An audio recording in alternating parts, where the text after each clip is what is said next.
मेरठ में थिरोट गांव की रहने वाली एक छात्रा की हत्या कर दी गई थी, जिसकी जांच से उनके परिवार के लोग खुश नहीं थे और इसी बात को लेकर के उनके परिवार के लोग व अन्य लोग कलेक्ट्रेट में प्रदर्शन कर रहे थे, जहां पर ये एसएसपी अविनाश पांडे ने उनके साथ मारपीट की, लाठियां चार्ज की और बंदी वाहन में से जाकर के भी उनकी पिटाई की गई। इस पर चंद्रशेखर आज़ाद मेरठ पहुंचे और उन्होंने क्या कहा, आइए सुनवाते हैं आपको। तो रायबरेली, फिर वहां में यहाँ आऊंगा तो मेरठ, अभी शाम तक, क्योंकि ये सरकार अन्याय तो नहीं रोक पा रही, हत्या तो नहीं रोक पा रही, बलात्कार तो नहीं रोक पा रही है।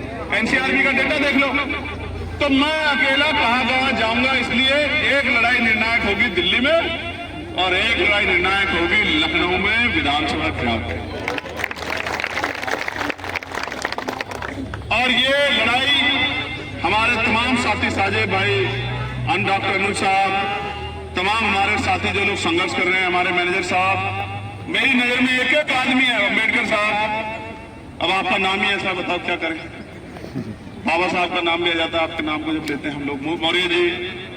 मैं एक एक आदमी को जानता हूं और मैं आपको सच बताऊं, मैं आपसे गुस्सा हो जाता हूं, कभी कभी एक दो लगा भी देता हूं आप लोगों को आपकी गलतियों पे, नाराज भी होता हूं, तेज भी बोल जाता हूं, मगर मुझसे ज्यादा प्रेम आपसे कोई नहीं कर सकता। मेरी बात का याद रखो। ऐसा कारण बताता हूं क्यों हो जाता हूं, क्योंकि मैं जब आपको परेशान देखता हूं, बाद में मैं समझाता हूं ये मत करो, आप करते हो, और मैं आपको परेशान देखता हूं, मुझे तकलीफ होती है कि मैंने इसको मनाया था, समझाया था ये मत करना, इसने कर दिया। इस वजह से मैं नाराज होता हूं। और भाई, मैं किसी नेता का बेटा नहीं हूं, मैं एक प्राइमरी स्कूल के हेडमास्टर का बेटा हूं। मेरी माँ हाउस वाइफ थी, खेत से घास ला के उसने पाल पोस के दूध पिला के मुझे बड़ा किया है। मैं नेता का बेटा नहीं हूं कि आज कुछ कह दूं, कल कुछ कह दूं, मुंह में कुछ रहो और जब दिल में कुछ नहीं, ये मुझसे नहीं होता। मैं इसलिए स्पष्ट, मैं नेता बन जाऊंगा 10-20 साल में, अगर ऐसा नेता भी आपको चाहिए तो मैं ऐसा बन जाऊंगा, लेकिन ऐसा बनने से मैं आप खड़ी रहूंगा। मेरी बात को आप याद रखना। मैं गुस्सा हूं, नाराज हूं, लड़ू, कुछ भी करूं, लेकिन हूं आपका खरा।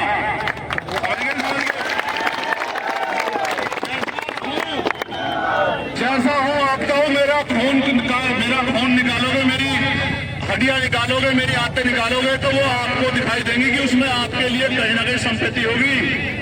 मैं आपको बता रहा हूं, लेकिन मैं सच, मेरी स्थिति को आके देखो कि मैं कहां खड़ा हूं। सारे प्रेशर के बाद, तमाम षड्यंत्रों के बाद, तमाम आरोपों के बाद फिर भी मुझे लड़ना पड़ता है। अगर हम मगरमच्छ के बाहर है तो आप सहारनपुर क्या लेने गए थे? आप भी तो 17 में हमारे बाद गए थे, नहीं गए थे सहारनपुर? तो आप क्यों गए थे मगरमच्छ? वो मगरमच्छ के दो, किसी और चीज के दे। आप जानते हो, आप दर्शा नहीं निकलते, आप एक शब्द नहीं कहते समाज के अन्याय के साथ। इस बच्ची के साथ जो हुआ, केतन के साथ जो हुआ, मेवालाल पासी के साथ जो हुआ, परसों जो हुआ, उस पर एक शब्द नहीं कहते। सरकार की पैरोकारी करते, सरकार को बचाते और हम पे सवाल करते हैं। मैं आपको कह रहा हूं, कोई परीक्षा तय कर लो, मैं आपके साथ खड़ा हूं। आजाद समाज पार्टी आपकी है, भीम आर्मी आपकी, एक एक कार्यकर्ता आपके साथ खड़ा है। लेकिन आप ये समझ लो कि जब तक आप हमें ताकत नहीं दोगे, तो आज मेरे हाथ में ताकत होती तो बताओ ईमानदार से, कप्तान आपको थप्पड़ बजा देता क्या? बताओ, चलो बताओ, दिल पे ऐसे हाथ रखो, ऐसे रखो हाथ, सब लोग रखो, कोई मत बचो। श्री जी यहाँ हाथ रखो और अपने दिल पे हाथ रख के मुझे बताओ कि अगर चंद्रशेखर आजाद पे ताकत होती तो कप्तान कोई भी होता कि इस तरह आप गरीबों को थप्पड़ बजा देता क्या? बताओ, आप में झूठे मुकदमे लगा देता क्या? और ईमानदार से बताओ, क्या आपको न्याय के लिए आंदोलन करना पड़ता क्या? आप भी समझो, आप भी समझो, जितनी ताकत है उससे मैं लड़ रहा हूं, लेकिन आगे ताकत को बढ़ाना देना तो आपके हाथ में। चाहे नाराज होकर दे लो, चाहे लड़के दे लो, चाहे इसकी गलती की वजह से नाराज हो बैठ जाओ, इससे आपका भला नहीं होगा। कहां है रोजगार? हमें परसों घर गया, बिजली चली गई, आधे घंटे में इन्वर्टर बंद हो गया, पूरी रात, क्योंकि बारिश पड़ रही थी, पूरी रात कैसे कैसे काटी मुझे बता। आप सुन रहे हो? और कह रही सरकार 24 घंटे बिजली आ रही है, ये कर दिया, एक नया पावर स्ट्रक्चर नहीं लगाया। आप समझ रहे? कोई भर्ती ऐसी इसमें घोटाला नहीं होता, कोई भर्ती ऐसी इसका पेपर लीक नहीं होता।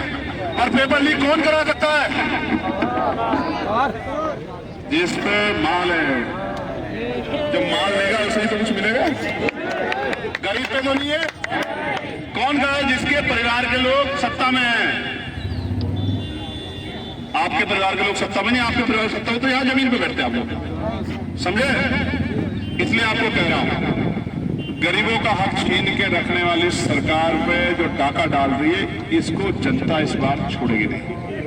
लेकिन अगर छोड़ के आपने बना दिया ऐसे व्यक्ति को जिसके बाद फिर डंडे खाने पड़े, तो उससे कौन सा भला हो जाएगा आपको अपनी ही ताकत बनानी।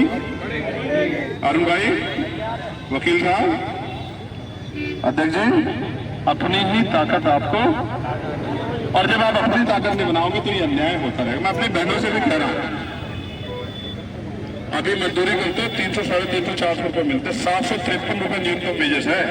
राजकाज बनाओ, 753 रुपए मिलेगा अगर काम करोगे। और उससे भी बढ़ के किसी के दूसरे खेतों में काम करना पड़े, उससे बढ़ के घर पे रोजगार, कच्चा उद्योग लगा के कच्चे माल के जरिए घर पे रोजगार देंगे। 10-20 हजार रुपए का महीने में किसी के हाथ में फैलाने पड़ेंगे। मेरी बात को याद, कंधे लगा के नौजवानों को क्षेत्र में रोजगार देंगे। और पढ़े लिखे जितनी वैकेंसी पड़ी है 5 लाख 7 लाख पहली कैबिनेट में विज्ञप्ति जारी करके 6 महीने के अंदर भर के गरीबों के बच्चों को रोजगार देंगे, ताकत देंगे, आर्थिक रूप से मजबूत करेंगे। सरकारी ठेकों में SC, ST, OBC माइनॉरिटी के लोगों को आरक्षण देंगे कि वो आगे बढ़ सके, व्यवस्था करेंगे, अच्छी सड़कें बनाएंगे, बिजली पानी की व्यवस्था करेंगे और कक्षा 1 से 12 तक पढ़ाई मुक्त कराएंगे। और टेक्निकल एजुकेशन पूरी मुफ्त करेंगे।